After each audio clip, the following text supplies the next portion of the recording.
성경 말씀 봅니다. 신약 성경 빌립보서 1장입니다. 신약 성경 317페이지 빌립보서 1장 3절로 11절 3절로 11절까지 교독합니다. 내가 너희를 생각할 때마다 나의 하나님께 감사하며 간구할 때마다 너희 우리를 위하여 기쁨으로 항상 간구하며 너희가 첫날부터 이제까지 복음을 위한 일에 참여하고 있기 때문이라. 너희 안에서 착한 일을 시작하신 이가 그리스도 예수의 날까지 이루실 줄을 우리는 확신하노라. 내가 너희 무리를 위하여 이와 같이 생각하는 것이 마땅하니 이는 너희가 내 마음에 있으며 나의 매임과 복음을 변명함과 확정함에 너희가 다 나와 함께 은혜에 참여한 자가 됨이라. 내가 예수 그리스도의 심장으로 너희 무리를 얼마나 사모하는지 하나님이 내 증인이시니라. 내가 기도하노라. 너희 사랑을 지식과 모든 총명으로 점점 더 풍성하게 하사 너희로 지극히 선한 것을 분별하며 또 진실하여 허물없이 그리스도의 날까지 이르고 같이요. 예수 그리스도로 말미암아 의의 열매가 가득하여 하나님의 영광과 찬송이 되기를 원하노라. 아멘. 오늘은 심장과 말씀으로 라는 제목으로 말씀을 전합니다. 1번 보시죠. 읽습니다. 심장으로 사랑하기. 내가 예수 그리스도의 심장으로 너희 무리를 얼마나 사모하는지 하나님이 내 증인이시니라. 예수 그리스도로 말미암아 의의 열매가 가득하여 하나님의 영광과 찬송이 되기를 원하노라. 아멘. 그리스도의 심장이 있습니다. 심장으로 해석된 affection이라는 단어가 애정, 애착, 사랑 이런 의미입니다. 그리스도의 심장으로 사랑한다라는 의미는 십자가의 사랑으로 사랑하겠다 이런 의미인 겁니다. 죽음으로 살려내는 사랑, 그것이 그리스도의 심장으로 사랑하는 겁니다. 너를 건져내고 너를 살려낼 수 있다면 내가 죽어서라도 그 일을 해내겠다라는 것이 그리스도의 심장으로 사랑하는 것이고 십자가의 사랑으로 사랑하는 것입니다. 사는 인생 너는 둘째치고 나 살기 힘드니 인생 죽고 말겠다. 죽어버리면 그만이다가 아니라 나도 힘들고 나도 지치고 어렵지만 그래도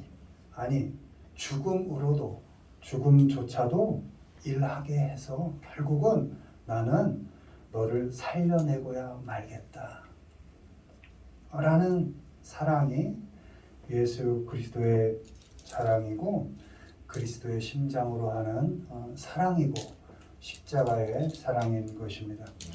바울은 예수 그리스도의 십자가로 예수 그리스도의 심장으로 빌립보에 있는 그 성도들을 사랑한다라고 이렇게 고백합니다. 우리가 3절 첫 절에 읽었지만 너희를 생각할 때마다 하나님께 감사한다 라는 말씀으로 시작을 해서 널 너무나 사랑하는데 그리스도의 심장으로 내가 너희를 사모한다 이렇게 고백하고 있습니다. 바라기는 우리에게도 그리스도의 심장이 있어서 서로를 갈망하고 열망하는 그런 십자가의 사랑이 서로에게 고백되어지기를 주님의 이름으로 축원을 드립니다. 예수 그리스도의 심장으로 사랑하는 사람들의 특징이 있습니다. 먼저 그 사람을 위해서 항상 기도합니다. 4절에 간구할 때마다 너희 무리를 위하여 기쁨으로 항상 간구함은 이렇게 기록되어 있습니다. 바울은 지금 갇혀있는 상태지만 옥에 갇혀있는 상태입니다. 그렇지만 빌립보 성도들을 위해서 기도했습니다. 자신의 처지를 원망할 수도 있고 다른 사람을 비난할 수도 있는 상황이지만 그렇게 하지 않았습니다. 한치 앞을 알 수 없는 상황이었지만 위하여 기도해서 심장으로 뛰는 사랑을 실천했습니다.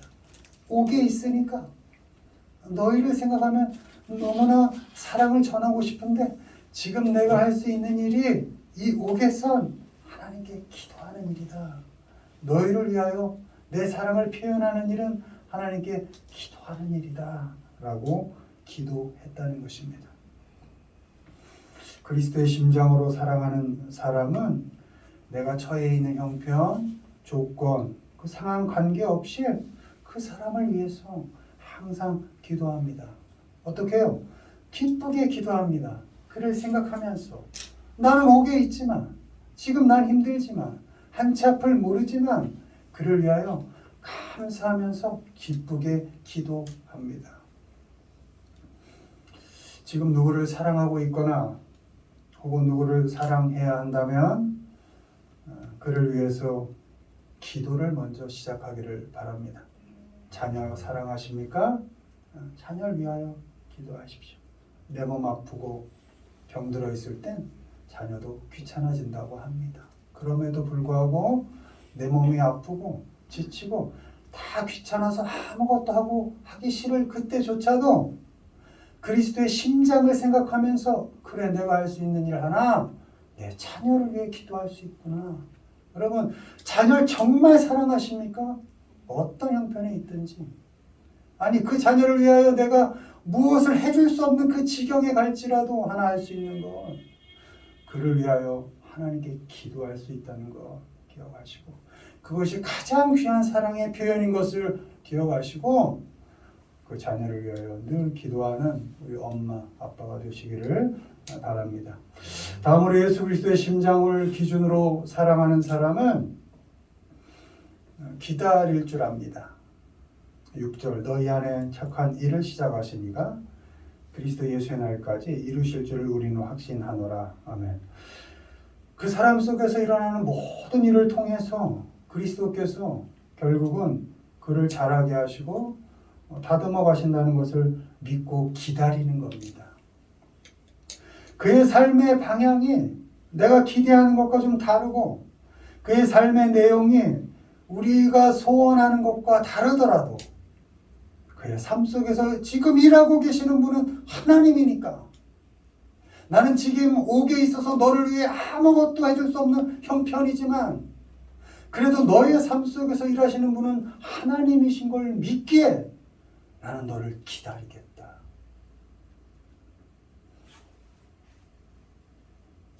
끝까지 기다려주는 겁니다. 왜요?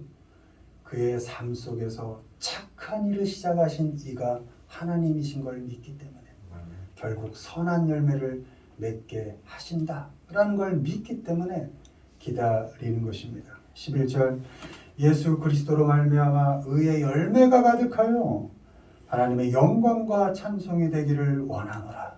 아멘. 그 사람의 삶 속에서 의의 열매가 가득하기를 기대하면서 기다려줍니다.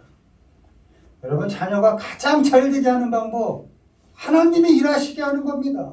그걸 믿고 기다려주는 겁니다. 나의 짧은 지식, 나의 짧은 경험 그걸로 자녀의 삶에 자꾸 재단하고 간섭하여 끼어드는 것이 아니라 내가 생각하는 기대와 그 길이 다를지라도 참고 기다려주는 것 그것이 자녀가 가장 잘 되는 방법인 것입니다. 내가 적게 간섭할수록 하나님께서는 더 많이 간섭하실 거니까 결국 선한 열매를 맺게 하실 거니까 그게 가장 귀한 사랑의 표현인 것입니다. 그리스도의 심장으로 사랑하십시오.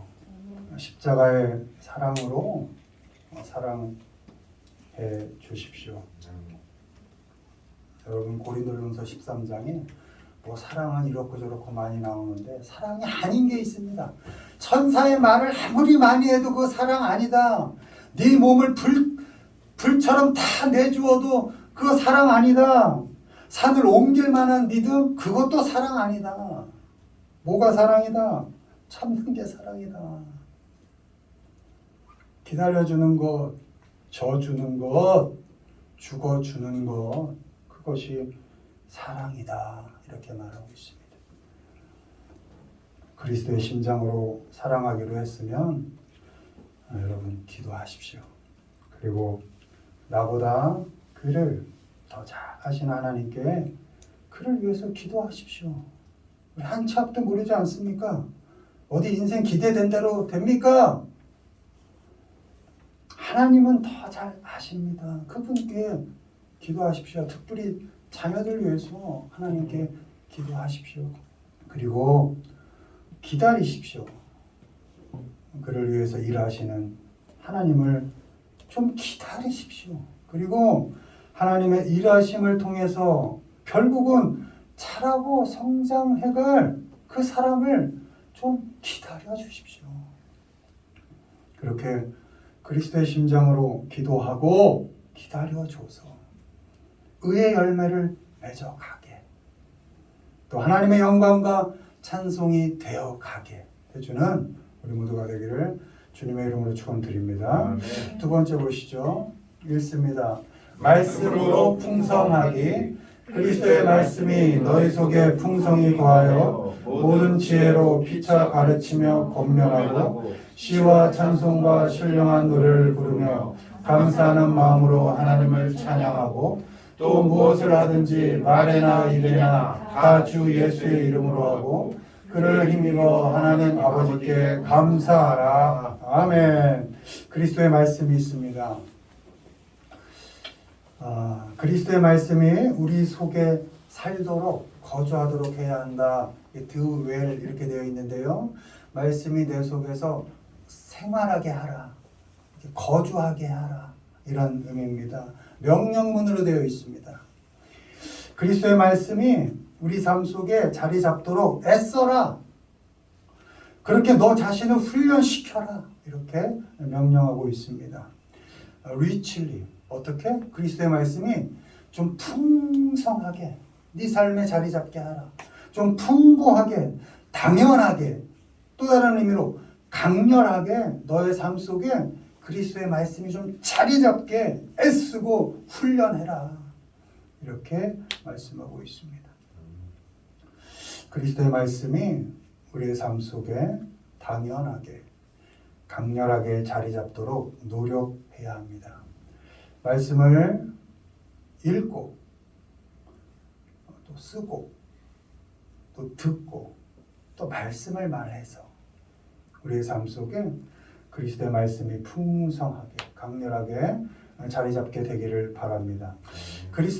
예수 그리스도의 말씀이 풍성히 자리 잡은 삶의 특징이 있습니다.